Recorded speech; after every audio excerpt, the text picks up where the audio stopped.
नमस्कार साथियों, स्वागत है आपका एजुकेशन अड्डा चैनल पर। आशा करता हूँ आप सब स्वस्थ और शानदार होंगे। अपना और अपने परिवार का ख्याल रखें। ज़रूरत पड़ने पर ही घर से बाहर निकलें। Stay home, stay negative. एक बेचारो पॉजिटिव नाम ढंगो जिको बदनाम हो गए कोरोना के चक्कर में। पहले जो भी स्टूडेंट्स वगैरह होते थे या कोई भी बंदा फ्रेंड होता था, अपने उसको आश्वासना लेने के लिए या मोटिवेट करने के लिए अपने उसको एक ही वर्ड, पहला वर्ड अपना यही होता था, पॉजिटिव रह भाई। तो पॉजिटिव सोच, पॉजिटिव ही होगा तेरे साथ, तो पॉजिटिव तो सोच। अब कोरोना के चक्कर में वो भी बदनाम हो गयो। अब तो यहाँ लग गया भी भाई पॉजिटिव ना हो, नेगेटिव रहे बंदो। पॉजिटिव तो होना ही कौन चाहिए, बड़ा डर लग गया पॉजिटिव में। तो चलो वो बातें तो चलती रहनी है। आप राज्यपाल करा, राज्यपाल टॉपिक चल रहा था अपना। राज्यपाल के अंदर अपने 5 शक्तियां देखी थी, जिसके अंदर कार्यकारी और विधायी ये दोनों शक्तियां अपनी कंप्लीट हो गई थी। वित्तीय शक्ति अपने को करना था। वित्तीय शक्ति के अंदर क्या है, जो पैसे से रिलेटेड शक्तियां होगी वो सारी की सारी इसके अंदर आ जाएगी। वो वित्तीय शक्तियां देखो कौन कौन सी आएगी वित्तीय शक्तियां। वार्षिक वित्तीय विवरण प्रस्तुत, ये कौन करता है? राज्यपाल करता है। वार्षिक वित्तीय विवरण होता क्या है? ये बजट को कहते हैं बजट। राज्य का बजट अलग होता है, केंद्र का बजट अलग होता है। एक साल में आता है बजट, आपको भी पता है। वार्षिक वित्तीय विवरण को बजट कहते हैं। और बजट का मतलब क्या होता है? एक साल के दौरान सरकार के कितना पैसा आना है और कितना पैसा जाना है, यानी कि सरकार की रेवेन्यू और सरकार के खर्चे, इन दोनों का लेखा जोखा एक साल के दौरान, उसी को हम क्या कहते हैं? बजट कहते हैं। समझ गए बात क्या? ये होता है बजट। ये प्रस्तुत कौन करता है? ये राज्यपाल प्रस्तुत करता है। दूसरा, धन विधेयक को विधानसभा में प्रस्तुत करने से पहले परमिशन लेनी पड़ेगी भी राज्यपाल की। धन विधेयक होता क्या है? धन विधेयक अपने वैसे डिटेल के अंदर करेंगे जब इसका आर्टिकल आएगा, लेकिन फिर भी शॉर्ट में थोड़ा बता देता हूँ। धन विधेयक के अंदर कोई टैक्स बढ़ाना हो, टैक्स घटाना हो, टैक्स खत्म करना हो, कोई संचित निधि से पैसा निकालना हो, कोई संचित निधि पर भारित पैसा करना हो, ये सारी चीज़ें धन विधेयक के अंदर आती है। इसके लिए ये लाने से पहले राज्यपाल की परमिशन लेनी पड़ती है, क्योंकि अगर एक बार ये विधानसभा के अंदर आ गया उसके बाद इसको कोई रोक नहीं सकता, उसके बाद ये अधिनियम बन के रहेगा।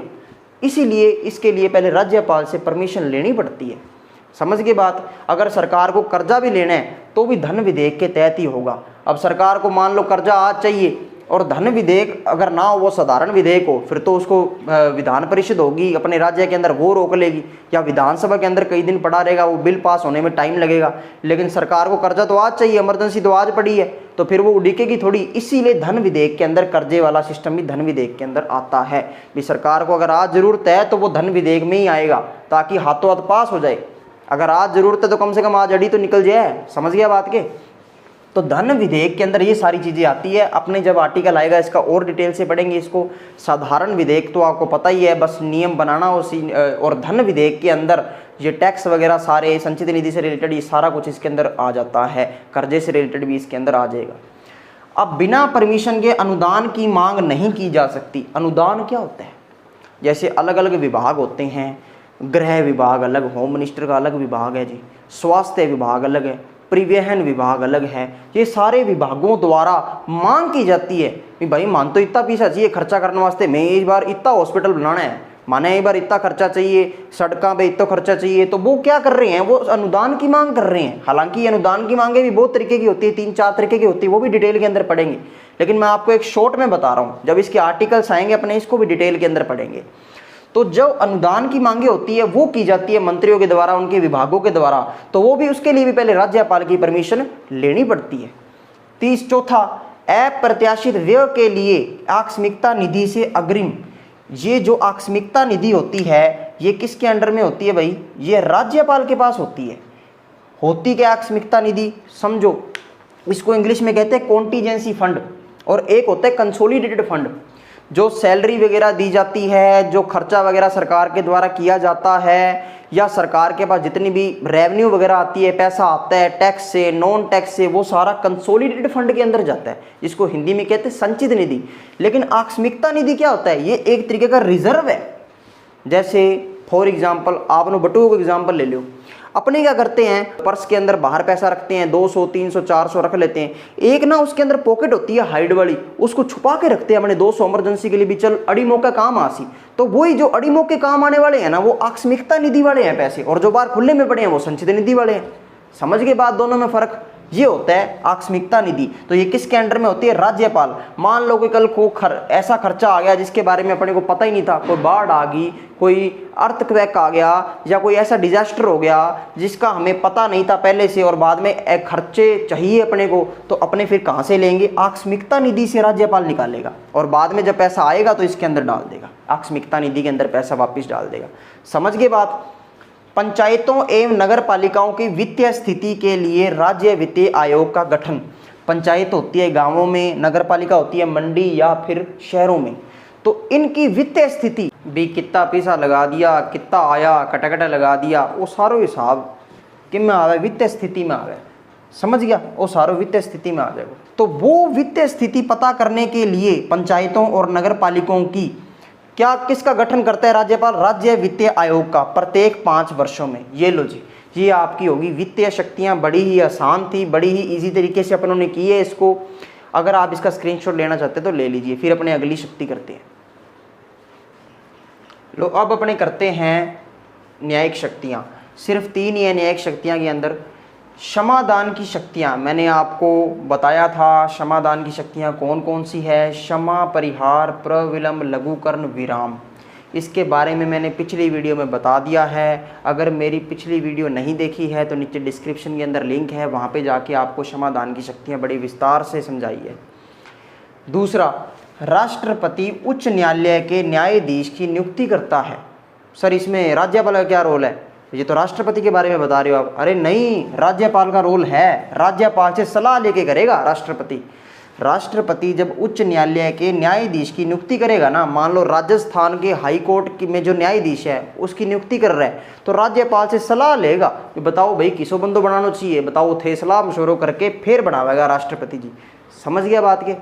तीसरा, उच्च न्यायालय साथ विचार कर जिला न्यायाधीशों की नियुक्ति, प्रोन्नति, स्थानांतरण, यानी कि जब हाई कोर्ट के साथ विचार करेगा राज्यपाल, किस मामले में, जब डिस्ट्रिक्ट कोर्ट के न्यायाधीशों की नियुक्ति करेगा, उनका ट्रांसफ़र करेगा या उनका प्रमोशन करेगा, इन मामलों में राज्यपाल सलाह करेगा किनसे, उच्च न्यायालय के साथ। फिर ये काम होंगे कौन से, नियुक्ति, प्रोन्नति और स्थानांतरण। बस ये 3 ही है इसके अंदर। इसके बाद अपने करते हैं स्व विवेक शक्तियाँ। अपनी एक ही बची है, वो भी जल्दी से आज ख़त्म करते हैं। उसके बाद अपने मेन फैक्ट बचेंगे इसके राज्यपाल के, कौन पहला था, कौन बर्खास्त हुआ, कितने टाइम तक रहा, कौन ज़्यादा रहा, कौन कम रहा। जो ये बचे कुछ फैक्ट है ये अपने कंप्लीट कर लेंगे। इसका अगर स्क्रीनशॉट लेना चाहते हो तो ले लो। लो अब अपने करते हैं स्व विवेक शक्ति। स्व विवेक शक्ति वो शक्ति होती है जो राज्यपाल अपनी बुद्धि से, अपने विवेक से डिसीजन लेता है, और इसको मंत्री परिषद की सलाह की जरूरत नहीं होती। और कोई भी इन शक्तियों पे, स्व विवेक शक्तियों पे राज्यपाल पे क्वेश्चन मार्क नहीं लगा सकता। भी इयां उन कैसे क्या राज्यपाल जी थे, इयां कर दियो, बताओ मन जवाब दो, ऐसे नहीं कर सकता कोई, क्योंकि ये अपने विवेक से ये काम करता है। अब इसमें कौन कौन सी शक्तियाँ आएगी देखो। पहला, राष्ट्रपति शासन की सिफारिश।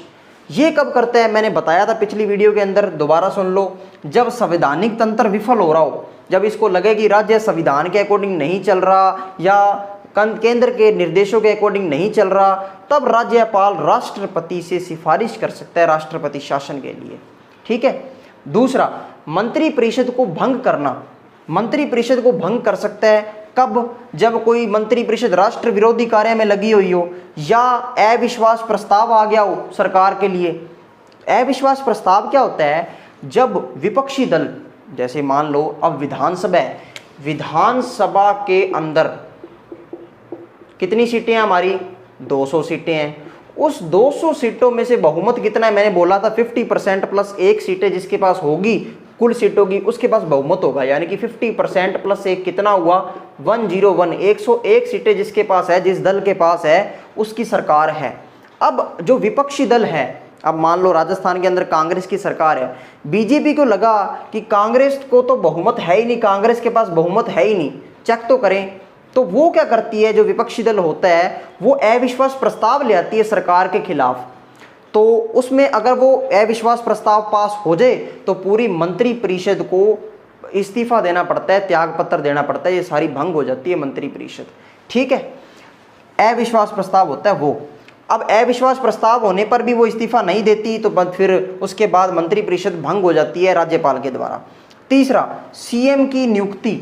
सीएम की नियुक्ति सर ये तो कार्यकारी में भी पढ़ा था, हाँ पढ़ा था, लेकिन उसके अंदर नॉर्मली पढ़ा था कि सीएम की नियुक्ति किसके नाम से होती है, ये कौन करता है, राज्यपाल करता है। लेकिन इसके अंदर दूसरी सेंस के अंदर आया, समझो, जैसे सीएम की नियुक्ति वैसे नॉर्मल कंडीशन के अंदर जिसके पास बहुमत होगा उसकी सरकार बन जाएगी और उसके नेता को सीएम बना देगा राज्यपाल। लेकिन अगर किसी के पास बहुमत है ही नहीं, 101 सीटें किसी के पास है ही नहीं, तब राज्यपाल अपने विवेक से डिसाइड करेगा कि किसको सीएम बनाना चाहिए, कौन सी पार्टी को मैं आमंत्रित करूं। ये होती है उसकी स्वयं विवेक शक्ति। समझ गए। चौथा पॉइंट, विधेयक को यानी कि बिल को राष्ट्रपति के लिए आरक्षित रखना। मैंने आपको ये विधायी शक्तियों के अंदर भी पढ़ाया था। विधायी शक्तियों के अंदर क्यों आया था ये, क्योंकि बिल से रिलेटेड था। यहाँ क्यों आया ये वाला पॉइंट, तीसरे वाला, क्योंकि मैंने विधायी शक्तियों के अंदर आपको 3 चीजें बताई थी कि अगर राज्यपाल के पास बिल आता है तो या तो वो स्वीकार कर सकता है, या पुनः विचार हेतु लौटा सकता है, या राष्ट्रपति हेतु आरक्षित रख सकता है। वो जो तीसरा पॉइंट था राष्ट्रपति वाला, वो क्यों यहाँ पे आया, क्योंकि ये इसकी स्वयं विवेक शक्ति है। समझ गए बात। अब विधेयक को राष्ट्रपति के लिए आरक्षित कब रखेगा, मैंने पिछली वीडियो में भी बताया था कि राज्यपाल को अगर लगे कि न्यायपालिका की शक्ति कम कर रहा है ये बिल, या राज्य के नीति निर्देशक के खिलाफ है, या जनता के हित के अकॉर्डिंग नहीं है, तो क्या करता है राज्यपाल, राष्ट्रपति के लिए आरक्षित रख लेते हैं बिल। उसके बाद राष्ट्रपति का रोल है, राज्यपाल का रोल खत्म है। समझ गए। हमने बड़े इजी वे में सारी शक्तियां कर ली और राज्यपाल के बारे में फुल डिटेल से मैंने आपको पढ़ाया है। आशा करता हूं आपको सब कुछ समझ आया होगा। अब थोड़े बहुत जो इंपॉर्टेंट फैक्ट बचे हैं, जैसे राष्ट्रपति शासन कितनी बार लगा है, राज्यपाल कौन किस टाइम रहा हुआ है, वो अपने अगले सेशन में करेंगे। जब एक टॉपिक पूरा हो जाया करेगा मैं उसके आपको स्टडी मटेरियल नोट्स वगैरह प्रोवाइड करवा दूंगा टेलीग्राम ग्रुप में। नीचे डिस्क्रिप्शन में मेरा लिंक है टेलीग्राम का, उसको ज्वाइन कर लीजिए। ओके, अगले सेशन में मिलते हैं। Goodbye, thank you.